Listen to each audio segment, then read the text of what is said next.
This video is made possible by the EA Creator Network. So guys, we now officially know what Battlefield 2042 Hazard Zone is. Maybe you guys have even seen the trailer. It's basically Battlefield's first stab at getting into the survival shooter genre. And so that's what we're going to take a look at today. What is Hazard Zone? And is this the killer mode that Battlefield 2042 desperately needs? Guys, this is BillyEatWorld again, and let's find out.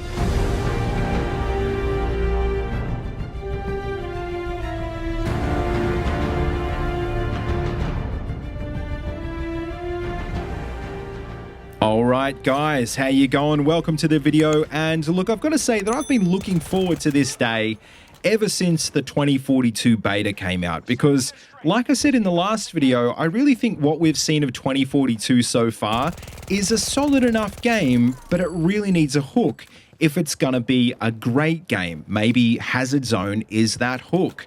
Now, you guys know that I'm not a huge fan of Conquest anyway, so it shouldn't be really a big surprise that I'm feeling this way. But I mean, even if you are a fan of Conquest, look, it's a 20-year-old game mode at this point, and the industry has moved on. Hazard Zone is maybe something that Battlefield needs to do to evolve. And look, in 2042, it looks like DICE are attempting to do that. According to the devs, there's 3 unique gameplay experiences in this game. There's All Out Warfare, which is the 128-player Conquest and Breakthrough mode. There's Battlefield Portal, which is going to bring back the classic maps and modes. And of course, there's Hazard Zone, which we're talking about today.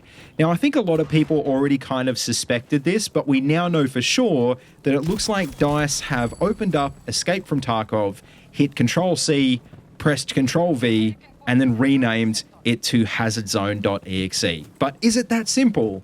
Is this really just a Tarkov clone? Well, yes, it kind of is. But look, there's a few differences that you're going to probably want to know about. Now, if you are someone that plays Tarkov, well, you're going to know that trying to explain this game quickly is almost impossible. So just bear with me here. I am going to leave things out. But look, let's just say it's an immersive, gritty, hardcore loot shooter with survival elements. And chances are, if you play it, you're either going to end up addicted or you're going to smash your keyboard.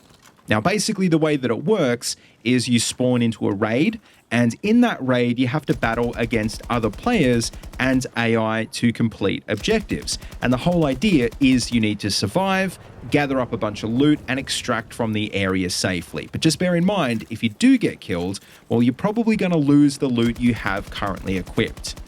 Now, in a nutshell, that's pretty much exactly how Hazard Zone in Battlefield 2042 is going to work, except with a couple of key differences. Firstly, we're going to be fighting over crashed satellites, because apparently by retrieving data from those satellites, it's going to allow us to earn in-game currency, and that'll allow us to buy better gear for future raids. Now, not just that, but Hazard Zone is also going to have a higher player cap than the average Escape From Tarkov raid. It's going to be 24 or 32 players depending on your platform, and it's also going to be available on all of the full-size 2042 maps from the base game, I should say. And another thing I should mention is that it's apparently going to be much more focused on squad play. You'll only be able to have one of each specialist type in each 4-man squad, and if one player extracts, well, the whole squad is going to get rewarded. Now, all of that is good and fine. If you just leave it at that, it seems pretty close to Tarkov, but there's a couple of key things we need to talk about, and the most important one is, why do people choose to play Tarkov in the first place? And look, I think a big motivation is, like I said, because it's a loot shooter. Getting a kill and looting some awesome weapon off an enemy player is a super good feeling. Now, on the other hand, spawning in all kitted out and getting domed by someone using a crappy gun and them stealing all your gear is frustrating as all hell. So that adds a level of risk to the gameplay. And so I should mention that it looks like Hazard Zone is going to avoid both of those situations altogether with the currency system. It doesn't look like you're going to be able to loot players in-game, but you also won't lose any gear either.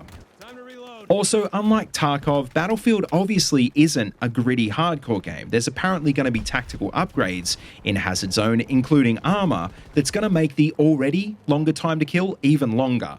And this point may actually be the most controversial one.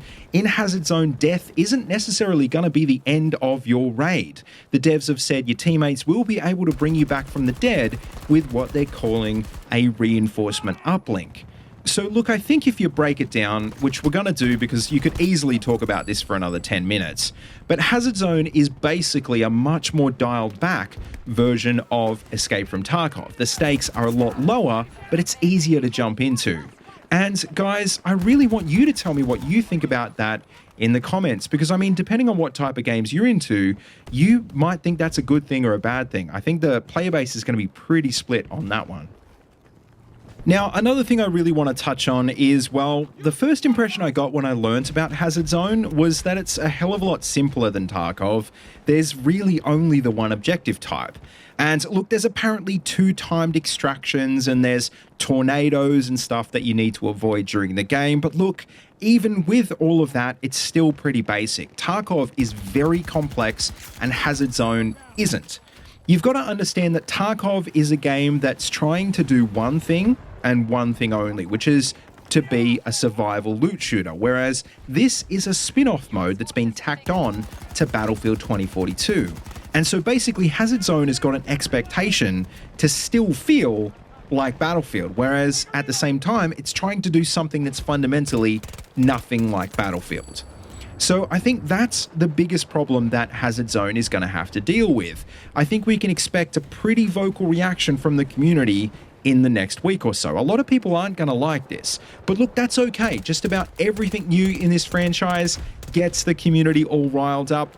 That's not actually what I'm worried about the most. A few years ago, we were having this conversation about Battlefield 5 Firestorm, and ultimately, it wasn't trying to do something different that killed that mode.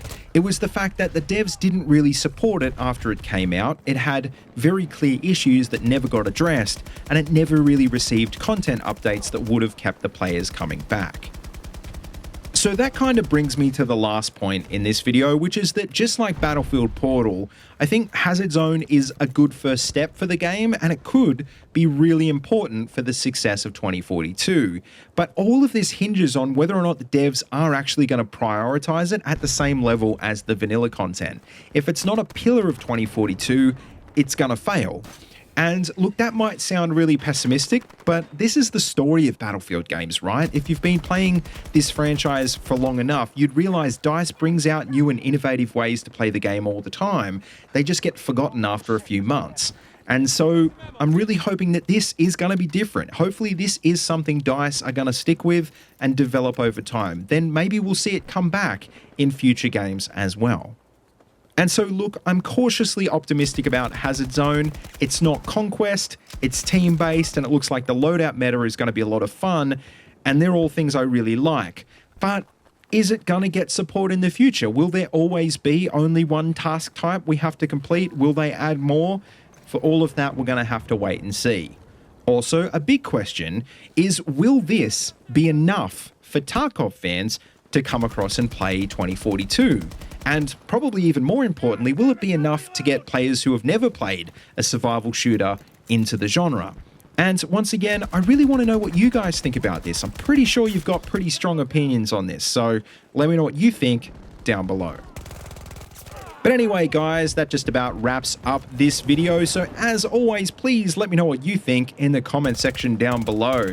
And just remember that I will forget things, I will leave things out, I will mess things up. So if you think I've forgotten anything, leave it down in the comments so that other people can have a read. As always, though, don't forget to like, comment, and subscribe. And please feel free to check out the links in the description if you want to see any more of these videos. And also don't forget you can find my Twitter and Discord links down there as well if you want to keep in touch. And until next time, as always, see you later and have a good one.